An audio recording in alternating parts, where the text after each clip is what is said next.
If you guys enjoy what I do, be sure to hit that like button and subscribe. It really helps the channel and it's free and easy to do.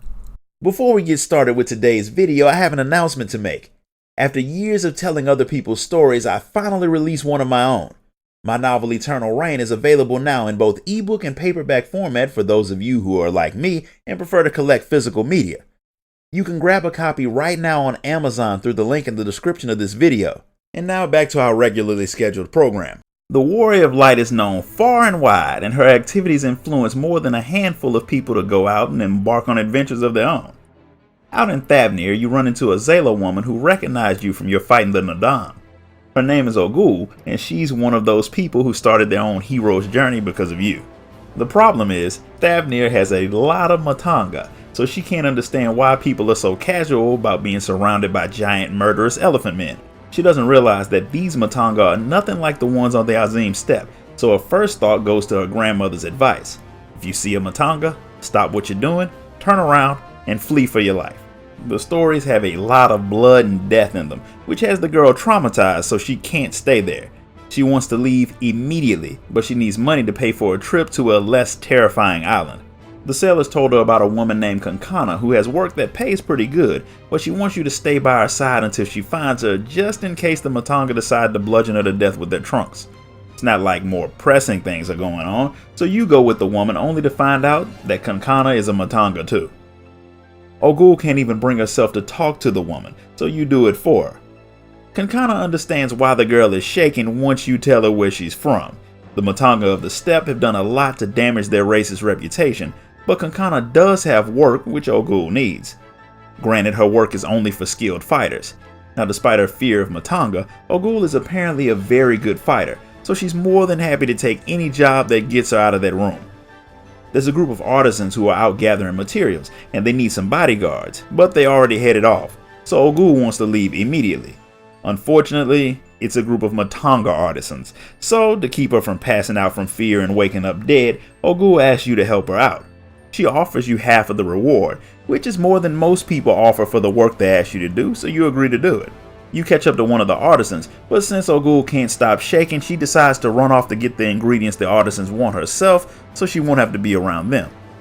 She runs off without even hearing that the rest of their group are scattered around the area, and what they wanted was for someone to check on them so they won't get attacked, which means you'll have to do it. You find both Ogul and the Matanga being attacked by a giant elephant. Now, if the Matanga were as big as that, then Ogul would be right to be scared because those things are the size of small kaiju. She did manage to kill one of the elephants, which proves that she wasn't lying about her fighting skills, but since she knew a Matanga was behind her, she just froze, so the second one was going to trample them both. Her grandmother taught her to ignore her fear, so this whole event was embarrassing, which makes it worse that you saw her like that. It also makes her want to know why you followed her in the first place. Of course, that's when she realizes she ran off without ever getting her actual orders, which didn't exactly help her situation even though you did save the injured craftsman. But it won't mean much if he dies on his way back while the two of you stand around talking, so you both head back to where you talked to the lead artisan. His friend made it back safely without you, and he told him what happened, and they're glad the two of you were there to help even though they had left without waiting for their escort in the first place. You saved their mission and their lives, and since he sent his colleague back home, your job is over, so you head back to Kankana to get your money. She heard that you did a good job, which is more important than you might think. Because of all the chaos in the world, the people of Thavnir are rushing their ritual to help bolster their people's faith. The Thavnarians are very religious, so if one of the artisans who were preparing their ritual died, it really would have caused a lot of problems. Since you did well on your last job, Kankana has more work for you. A local fisherman needs some help with some monsters. Normally the Radiant Host would deal with the wild beasts, but they're short-handed, so you'll have to do. But the fisherman is another of the elephant people, so Ogul asks you for a bit of help with this job too. The fisherman's extremely glad you're there. On the water they know how to handle themselves, but when they're dealing with stuff on land it's a little more dangerous.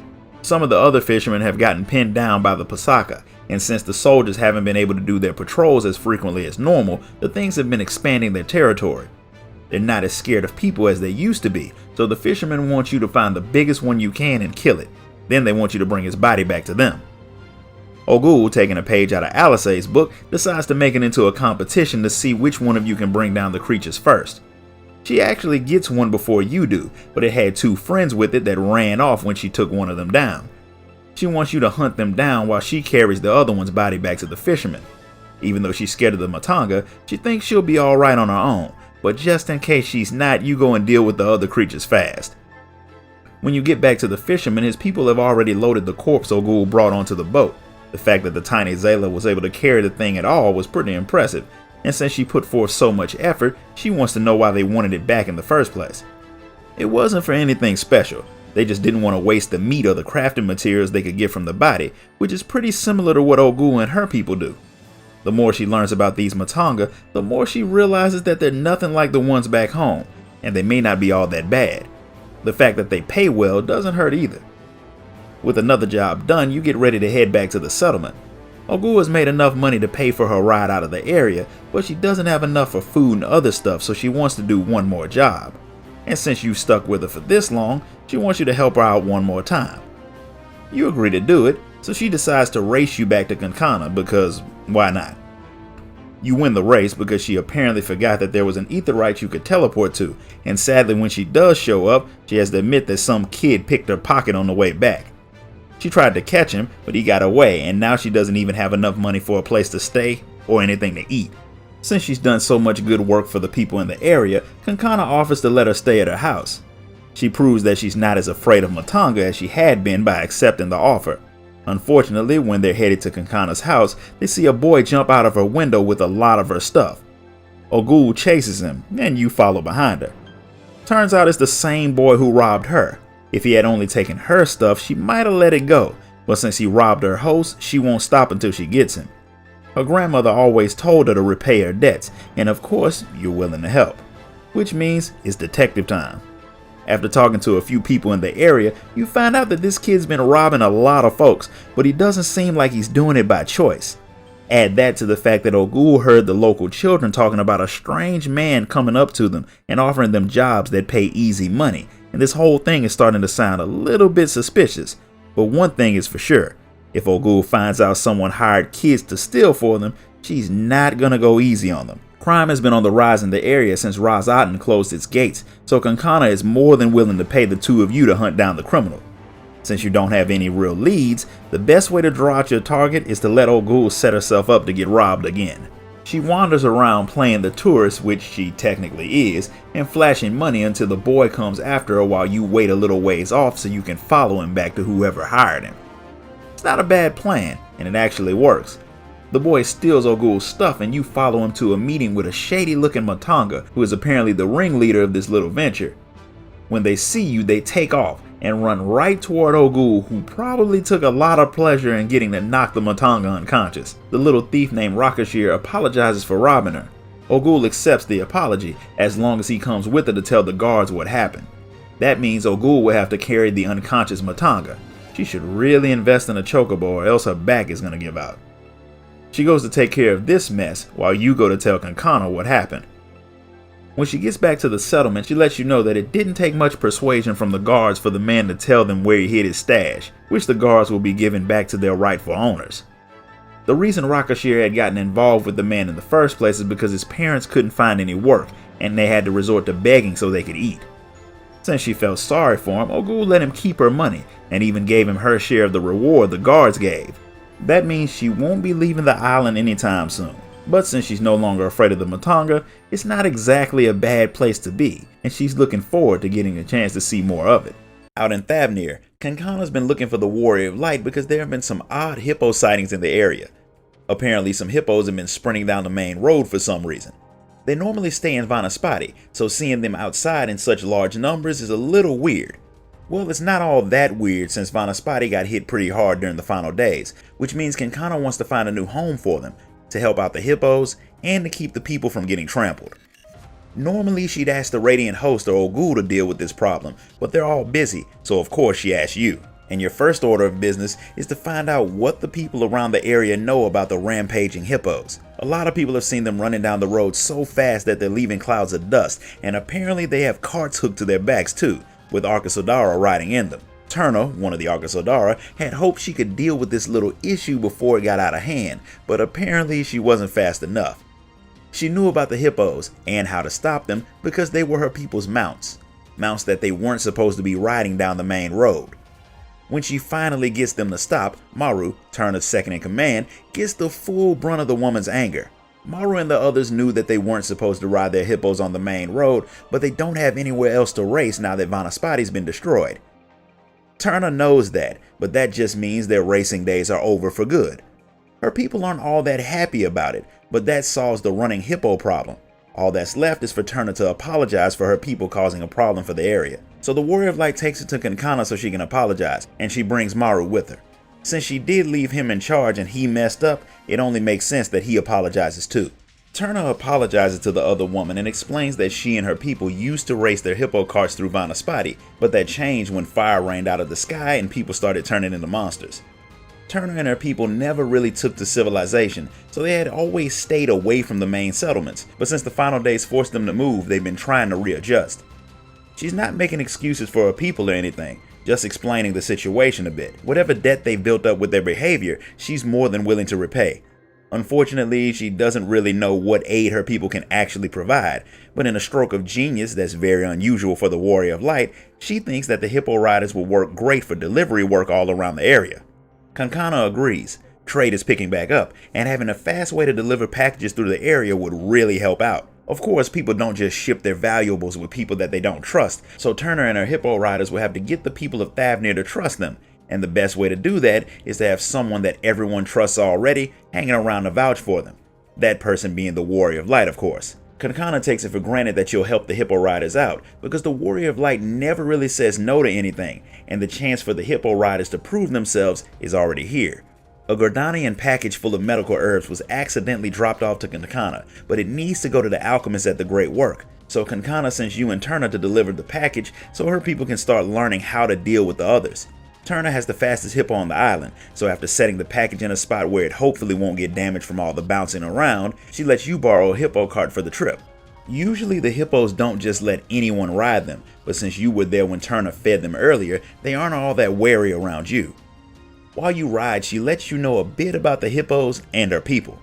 They made the carts from scratch.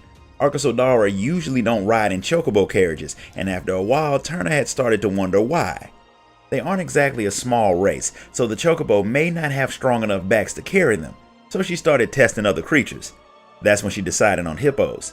The things are as fast as any chocobo over short distances, but you have to know how to pace them if you don't want them to burn out on a long journey. The ride doesn't take too long, and an alchemist is waiting for his package there, and he immediately recognizes you as the person who saved Nadana, which automatically gives Turner a bit of clout just because she's there with you. The alchemists are used to having problems with their deliveries since they don't have a port big enough for ships to drop their orders off directly. They sometimes get mixed up with other orders, which is why he's super happy to see that you did get the order right, and finding out that all of the high-speed hippo action was just the newest Amazon delivery method calms his nerves about the whole situation. Since it turned out fine, he'll definitely use the hippo delivery service again. Turner is shocked by just how popular the Warrior of Light is, and she didn't realize that it would feel so good making someone smile just by giving them their package.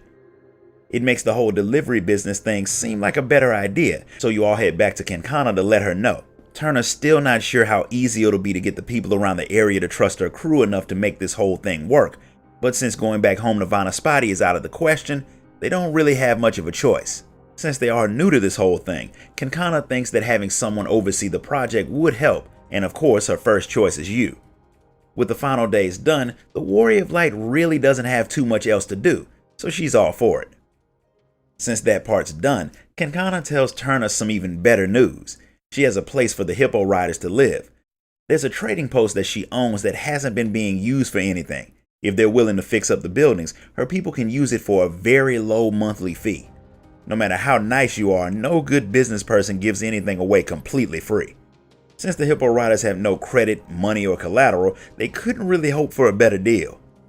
The place isn't beautiful, but it is something that they can work with, under your guidance of course.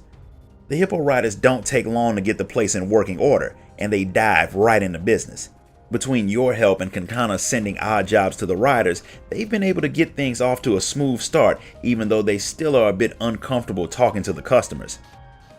Maru made some gulal that's supposed to help break the ice. It's just some multicolored powder that they use in different religious practices around the area, and they say that you'll have good luck if someone sprinkles some on you when they visit. Since everyone's been having a rough time since the final days, any good luck would be welcome. It's like the ice cream truck song. Even if you aren't buying any, just hearing that song makes you want to smile. It's a good plan, except for the fact that the sight of the goulash makes Turner's hipposauria start sprinting around like her butt's on fire. All in all, business has been growing, but it's slow, and their carts aren't designed for hauling a lot of packages at once. Maru thinks that it's only a matter of time before someone shows up with the tools to carry a lot of packages at once, then they'll be out of work again. He's right, which means they need to come up with a way to put their speed to use. Since they don't have any ideas, and the Warrior of Light isn't all that creative, they figured that asking the customers around the area would be a good idea, but that requires people skills, which they don't have. So Turner asked the Warrior of Light to come with her. She has a delivery at the Great Work, but she gets sidetracked when she hears someone screaming. An alchemist is about to get mauled to death by one of the local creatures, something that the two of you protect him from. The man was out trying to get this fruit that he'd heard was delicious. Apparently the wildlife thought so too and tried to eat it and him. Turner uses the incident as an opportunity to plug her business before loading up the man's fruit and heading to the Great Work to pick up her package. Apparently it's not ready because the alchemist who was making it woke up late, tried to rush to put it together, made a mistake and caused it to blow up. So she has to remake whatever it was, so you and Turner use that time to talk to the people in the area to get some ideas. I would have used that time to go home because there's no way I'm delivering anything that can explode. All of the people you talk to mention food because the alchemists tend to work so much that they never make time for dinner, but you don't get much time to talk before your package is finally ready. It's meant for Yazan, an alchemist out in Palakistan who's been looking after the baby that was orphaned during the final days. The package is full of medical supplies, which makes me wonder how the woman caused an explosion while packing herbs, but she heads off to eat before you can ask her, since she's about to pass out from hunger. That gives Turner an idea. Since the alchemists seldom go to get food, what if the food comes to them? But she'll think more about it after she delivers the package. Yazan is happy to see you again, although he hadn't expected you to be playing the role of mailman. Turner, who's apparently getting better with talking to people, decides to pitch her new idea to Yazan, since he's the one taking care of the people in the area. With all of the alchemists working themselves to death without getting any food, she figures it'll be a good idea to start a fresh food delivery service named Hunger Herring Hippos, a clear shout out to the game Hungry Hungry Hippos that most young people probably won't even know about. But just doing it for a few alchemists won't pay the bills, so she wants to know if he thinks that regular people would be receptive to the idea. The short answer is yes, especially since it's always been tradition to send food to the people working in the jungle. But it's a dangerous job because of all of the creatures. They're drawn to the smell of the hot food. Of course, the hippos are able to outrun any of the creatures, so that won't really be a problem. With that in mind, you all head home to get things set up for the next phase of the Hippo Rider's business, Thavnir's very own version of Uber Eats. After getting the food delivery service, also known as DoorDash, up and running, Turner is hit with another problem. The people love their homemade food, which means they're getting a lot of business.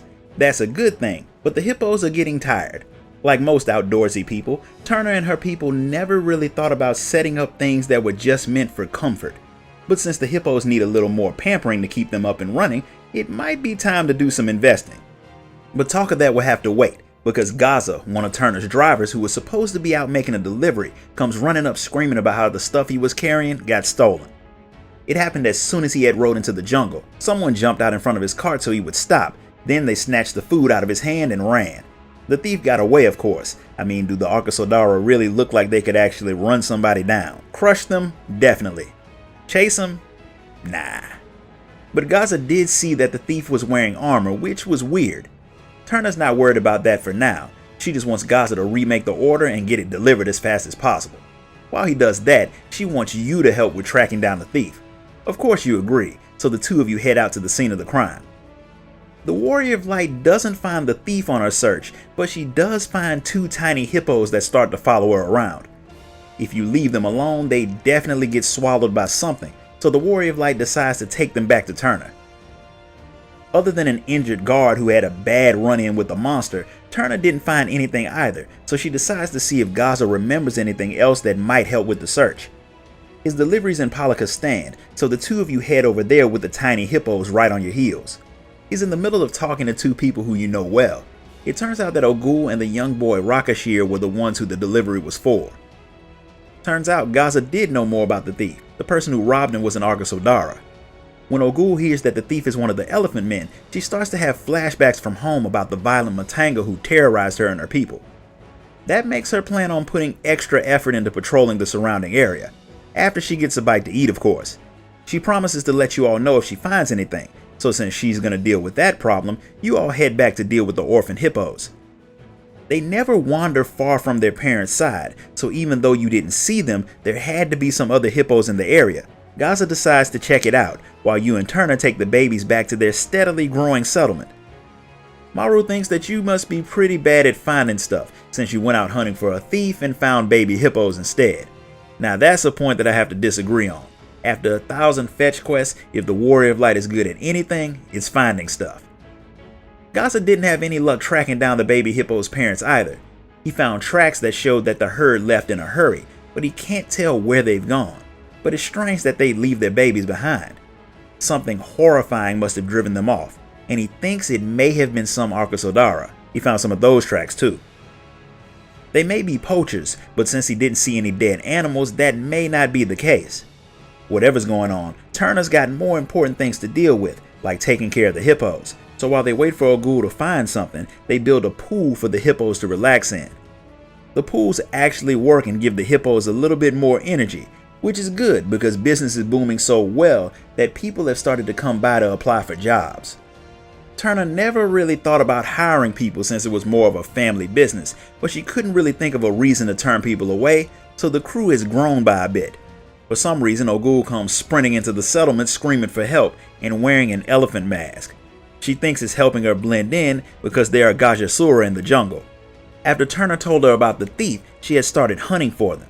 She put on the disguise because the Aura and the Gajasura are mortal enemies, but they must be incredibly stupid to get fooled by that elephant head disguise. Either way, she did see some Gajasura riding off on a hippo cart. He said his name was Akala, and apparently he actually is stupid because he thought Ogul was one of his people. Maru is pretty sure that no one with a brain would fall for that disguise, but not only did it work, Akala actually bowed to Ogul before leaving. Turner's more confused about why the woman who is supposed to be a fighter let their thief escape. She feels pretty bad about it, but while she's gotten over her fear of Arcosodara, the Gajasura are a different story entirely. Once Akala was gone, she searched around and found one of Turner's people hurt with his cart missing, so she helped him get back to Palakistan. The missing cart is probably the one that Akala was riding, which makes Turner think that they can track him down. Ogul is all for helping to make up for her failure, so she takes you back to where she saw Akala. It's not hard to find the wagon tracks, so you all split up to hunt for the thief. After following the trail for a bit, Ogul and Turner find Akala and the stolen hippo cart. Turner tells him to leave the island after he gives their stuff back, but Akala refuses, saying that he won't leave until he conquers Thavnir. Since he and his brothers are so small for Gajasura, they have no place in their home, so they're going to prove their worth to the tribe by taking over Thavnir. Since he plans on taking all of Thavnir anyway, he's starting with the food he stole and Turner's hippo cart, and he rides off too fast for any of you to catch him.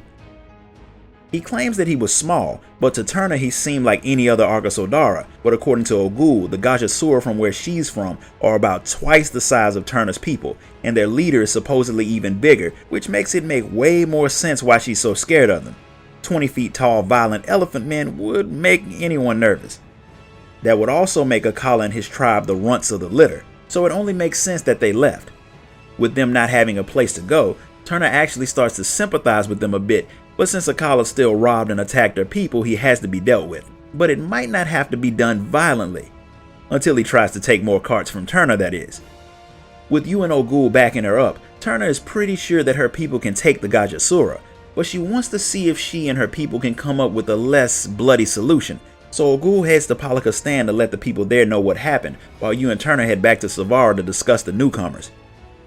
Gaza wants to kill Akala for what he's done. Normally Turner would be on his side, but if Kankana hadn't helped them out, it was very likely that they could have ended up just like Akala. Maru agrees with her, and the fact that Akala was able to ride the hippo cart without it throwing him off means there could be hope for him. Hope or not, Turner's not stupid, Just in case Akala attacks the camp, she wants to bring in a bunch of adventurers and send them out with hippo carts when orders come in. That way, if a fight happens, there will be a lot of people around to help. In other words, Turner is opening her very own adventurers guild. The guild turns out to be a big success, bringing in a lot of people, which gives Turner a lot of peace of mind since they now have every type of adventurer passing through their guild. Ogul's even come by and has gotten pretty good at riding the hippos. With the changes, the Radiant host has started recruiting guards from the guild to patrol the roads. Turner was all for it, since that would help her people catch sight of Akala faster, and get ready if he tries to attack. It works out better than expected, because Gaza comes running up talking about how a whole lot of Gajasura are headed their way. They'll be there soon, so Turner tells Gaza to go and get Ogul and tell everyone else to be on alert. She wants Maru to have the carts ready just in case they all need to run, and she wants you to greet the guests. She doesn't want you to start a fight, but she gives you full permission to pummel anyone who starts anything with you, as if the Warrior of Light needed to be told that. A few of Akala's people give you the opportunity to hit them with stuff, and you deal with them in time to meet up with Ogul and Turner, who are confronting Akala himself. Gazela's still nervous, but at least she's ready to fight if it comes to that, but Turner does something that catches everyone off guard. She asks Akala to join them. He wants her people to leave the area, but they're not going to do that after all the work they put into building their settlement. After hearing her people's story, Akala realizes that his people and Turner's are pretty much the same, but he can't believe that she'll just forgive him after he attacked her people. And she hasn't, but she wants to settle their differences one-on-one instead of endangering her people. Akala is pretty sure that he can beat her up if they fight, but she's not talking about a fight. She wants to have a race. If he wins, Turner will do whatever he wants. But if she wins, Akala has to apologize and join them. Since he's positive that he'll win, Akala agrees to a race around Thavnir. When he leaves to get ready, Turner admits that this might not have been a good business move, since racing was what had given them a bad reputation in the first place. The Warrior of Light, who's apparently been adding points to her intelligence, decides that making the race a sanctioned event might be a good idea. Turner likes the idea so much that she immediately rushes off to get things set up. The races are a team sport. Only Turner and Akala will be riding, but their people can offer support if they want. Being who he is, Akala turns down the help from even his own people, which is his loss. The event draws a large crowd, and with Ogul to send them off, the race between the Arkasodara and the Gajasura begin. Akala takes the lead immediately, but he clearly doesn't know much about the hippos. He pushes his mount way too hard, which lets Turner pass him up at the end, winning the race. He's upset, but the loss was his own fault, after Turner tells him that he accepts it, and her offer to join with her people, giving them a home and the ability to learn how to work better with others. With all the work they've done, Kankana decides to give Turner and her people the land free and clear. They've earned that, and their place in Thavnir. And she, like everyone else, is curious to see what the hippo riders do next. In Razat Han, a member of the Radiant host is panicking a little bit because while he was patrolling the city, he saw a void scent. He caught up to it and was going to deal with it, but it was acting really weird. It didn't try to fight him or run, it just sat there and stared at him, so he decided that it might be better to capture it. Since you know way more about void scent than he does, he figures you'll be able to figure out why the thing is acting weird. A strange void scent being loose in the world is one of those problems that are actually worth bringing the Warrior of Light into, so she goes with the guard to see this strange critter. The void scent is a tiny hecti that starts talking as soon as it sees you. It saw you at Troya Castle on the 13th and it needs your help with something. It would have asked the soldier that found it, but its lack of a mouth makes talking a little difficult. The Warrior of Light having the echo, which gives her the ability to understand most forms of communication, removes that little inconvenience. When you attacked the castle, this particular void scent died. When he came back to life, he decided he'd had enough of fighting, so he went through your portal and came to the source. Since he'd only just come back to life, he wasn't exactly fully whole, so when he popped out of the portal, he was broken into a few sundered versions of himself, all of which the guards you left around the portal apparently missed. The different versions of the void scent ran off, and the primary one, the one you're talking to, followed them to Razat Han. Since he's small, it was easy for him to avoid being seen, mostly. Unfortunately, he and all the other void scent that had been absorbed into him were pretty weak, which is the reason why they had decided to combine their essences in the first place, so tracking them down as he is isn't exactly easy. He wants to make a deal with you, one where you go off and find his other pieces, and in exchange he'll tell you all the memories he still has from when he was immortal. He wants that life back, and he promises not to eat anyone even after you've made him whole. Getting knowledge about the rulers of the void in exchange for helping restore a single void scent is more than a good deal, especially since void scent hold to their end of bargains a lot better than most mortals do. Even the guard thinks it's a good idea, so you head out to find the void scent shards while the guard lets his bosses know what's going on so they won't panic and murder the void scent. The void scent shards aren't exactly hard to find. There are 4 of them and they're not exactly hiding. They're interested in mortals, so they are watching various people go through their day-to-day routines. One is watching a pair of soldiers talk, which reminds him of how there were a lot of soldiers on his world during the Contra Memoria. He remembers one particular incident during the war where a powerful Eidolon had been summoned to attack a fortress. The fortress had been filled with regular soldiers, but they fought hard, hoping to hold off until the Memoriat could get there and deal with the Eidolon. Unfortunately, their savior didn't get there in time. After he killed the Eidolon, he saw that it had killed everyone in the fortress, all except for the garrison's commander. The Memoriat and his servant weren't exactly happy to see the man alive when they saw that he didn't have a single scratch on him. The commander had hid while he let his men die, when it's the duty of the leader to put the lives of his men before his own. The man's lack of understanding his duty makes the Memoriat stab him until he passes out and buries him along with all of his dead men. They decide to let fate choose whether or not he lives. When people were holding the funeral, the commander finally clawed his way out of the grave. The people thought he was a demon, and based on how disfigured and horrible he looked, the people started calling him Scarmiglione.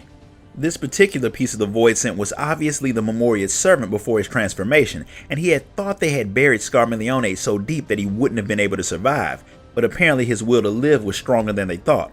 With his story concluded, he goes off to join his other pieces, while you track down another one. This shard is watching people eat, so he tells you about how void scent gets stronger.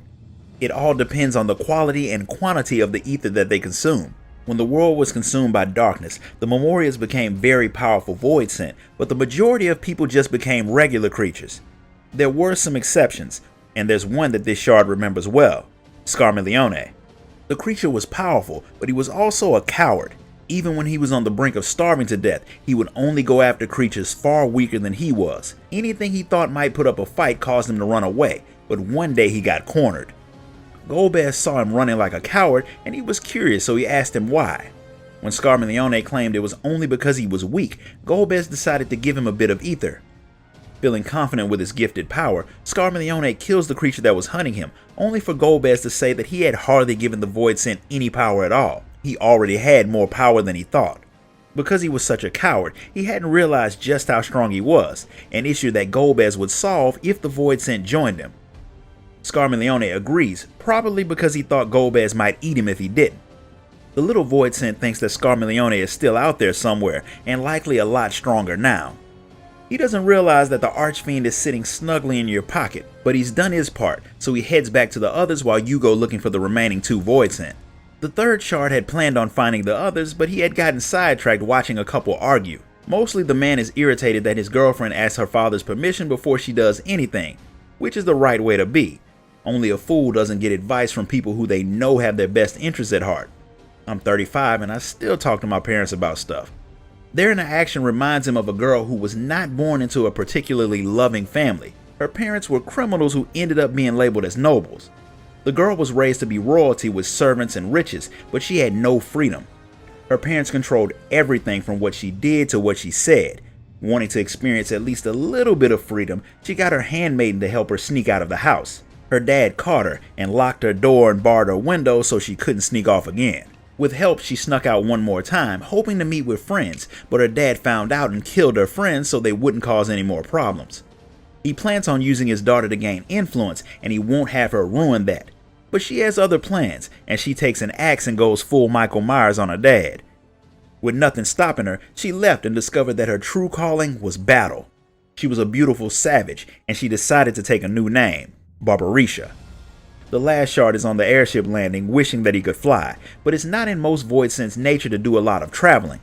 The strongest of them make domains that they stay in, while the weaker ones try to stay on their good side. The masters of the domains rarely leave since they're at their strongest on their home turf, but Barbarisha, like when she was immortal, hated being confined to one place. When she first made her domain, she sat around waiting for her minions to bring her food, all for the purpose of keeping her hair beautiful, but the resources of her domain were limited, and eventually she consumed her own servants, turning the place into a lonely prison. She didn't know what to do since she didn't have the strength to leave her domain, but Golbez showed up and gave her ether. With her newfound power, she took control of the wind and used it to move her domain, something that impressed even Golbez, which caused him to give her more power and bring her into his service. The little Voidsent would have had more to tell you about her if he hadn't accidentally fallen out of Barbarisha's domain. With the 4 shards found, the Voidsent goes to combine and go back to his original form, but it turns out that there are still more pieces missing. Unfortunately, he can't even sense them, which means there's more searching to be done later, and more for you to learn about the Archfiends. While everyone else is doing what they can to prep for the next trip into the Void, the Warrior of Light heads to Razat Han to check up on the guard who was watching out for the weird Voidsent that had split into pieces when it made its way to the source. The creature still doesn't seem like it's all that dangerous, but the fact that some of its pieces are still missing has the guard a little worried. He knows that the other pieces are somewhere in the city, but no one's been able to get a lead on them. He also can't understand what the thing is saying, so that doesn't help all that much either. As luck would have it, the Voidsent senses the rest of its pieces nearby when the Warrior of Light arrives.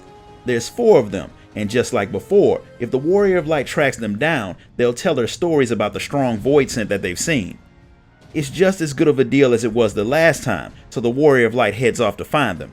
She finds the first one near some water. Apparently it had liked how the water looked and decided to take a little dip in it, but with it being the size of a grapefruit with no arms or legs, it kinda got washed downstream. It got tossed aside when it got fished up by a not too happy fisherman, and then you came along. The Voidsent thinks it's had enough adventure for a lifetime and is ready to head back to the other pieces, but it owes you a story, so it tells you a tale about 2 fisherman brothers, one of them being him. He used to fish a lot with his brother, but the Contra Memoria messed up the ocean's ether and most of the fish died. It became a struggle for them to survive, and his brother finally got sick of the whole thing. He was bored with the repetitive nature of his life and had just decided to head off and join the war for no other reason than he wanted something to do. And apparently all of that fishing made him really strong, which I don't understand, but we're gonna just go with it. He would charge into battle barehanded and beat the crap out of anybody, no matter what side they fought for. As long as they were alive and pretty strong, he wanted to fight them, and that was the only thing that made him feel alive. His brother heard rumors about the strange man who would show up on the battlefield and fight anyone still standing before leaving, which is how he knew that his brother still lived, and the people who talked about him called him Cagnazzo. Cagnazzo's brother thinks that the best thing that happened to him was he became a Voidsent, and he hopes that his brother managed to find what he was looking for. With finding the next piece, the Warrior of Light gets to hear the next part of the story. Cagnazzo as a Voidsent was the only one who did things in reverse. Where other Voidsent hunted weaker creatures for food, Cagnazzo would go after anyone that he thought was stronger than he was. He would set traps for them and drown them, and one after another the strongest Voidsent were beaten by him. And that still wasn't enough to make him happy. He didn't know what it was that he wanted, not until he met Golbez. The big armored Voidsent stepped into his domain, and after he survived Cagnazzo's first attack, the Voidsent knew who Golbez was. Word had spread that the man was going around looking for really strong Voidsent, and Cagnazzo is more than willing to give him a fight. He misread Golbez's intentions, however. The man doesn't go around fighting strong people for the sake of it. He is curious about why Cagnazzo does it, because he knows it's not because the creature is hungry. He proves that by giving him a lot of very pure ether that only satisfies his hunger for just a moment. It's because what Cagnazzo's hungering for is a real battle, and he'll only get that if he can find foes who can really push him to his limits. Golbez promises that if he joins him, he'll never run out of strong opponents, and that's how Cagnazzo joined forces with Golbez. With that story done, the Warrior of Light hunts down the 3rd Voidsent fragment, and it tells her about the day that her mother died in the Contra Memoria, and about the people who put her down. Way back in the day, there were 2 powerful mages who spent their time training at the top of Mount Ordeals. One day some monsters started attacking nearby villages, so the 2 mages decided that they'd use their powers to save the world. They left the mountain and started killing the creatures, but when a little girl screams at one of the mages not to kill her mother, he hesitates and gets himself killed. The other mage uses his powers to seal the Voidsent woman away in a crystal before she can kill the little girl. Seeing how he had failed to save the woman and lost his friend in the process, he realizes that his claim that he was going to save the world was nothing but talk. Because of how red his face was when he got angry at himself, the little girl named him Rubicante, which isn't bad when you compare it to a lot of the other nicknames children have given to people. Rubicante took his fallen friend back up the mountain and buried him there. Then he continued training alone. One day, the little girl left the crystal that her mother had become on the grave as a sign of gratitude to Rubicante for saving her. That one little act made him leave the mountain again and head out into the world to try and do some good. The last Void Sent piece tells the Warrior of Light of how Rubicante ended up working for Golbez. He spent his time as a Void Sent keeping a beacon fire lit, which didn't really serve a purpose since Void Sent don't need light to see, but Rubicante did it anyway. And because he did it despite being mocked by other Void Sent, the little Void Sent ended up helping him keep the fire lit. Whenever it would go out, he would let Rubicante know, and the Void Sent would come by and restart the fire. He did this over and over until the day that Golbez showed up. Even Golbez can feel how powerful Rubicante is, but he can't understand why the Void Sent is wasting that power to keep that fire lit. Even Rubicante doesn't know why he's doing it, but he knows that seeing the flames puts him at peace. He didn't have enough power to fully understand his own feelings, so Golbez tosses him a bit of pure ether, and that lets Rubicante understand what he liked about the fire. It reminded him of the sun. Even though the sun was gone from the void, Rubicante was trying to recreate it with his magic. Golbez wants to restore the world to how it was before as well, and since Rubicante wants the same thing, he joins him. But saving the world will come at the price of killing everyone on the source. To save his own world, Rubicante was more than willing to have the death of another world's people on his conscience. Being on the source, the little Void Sent understands why Rubicante was willing to kill everyone to experience that again. Now with the last Void Sent piece recovered, the creature recombines into its full form, which is both more ugly and more dangerous than it was before. But there's no way to send it back to the 13th at the moment, so the question is what to do with it. It turns out the creature can sense other Void Sent really far away, which would be a very useful ability to have, and since it wants to stay on the source, it's more than willing to make a pact with the soldiers of Razat Han to do just that. This concludes the story of the Archfiends. If you enjoyed this video, hit the like button, subscribe, ding that notification bell, and if you really want to show your support, you can donate to the channel through the link in the description. Until next time guys, later.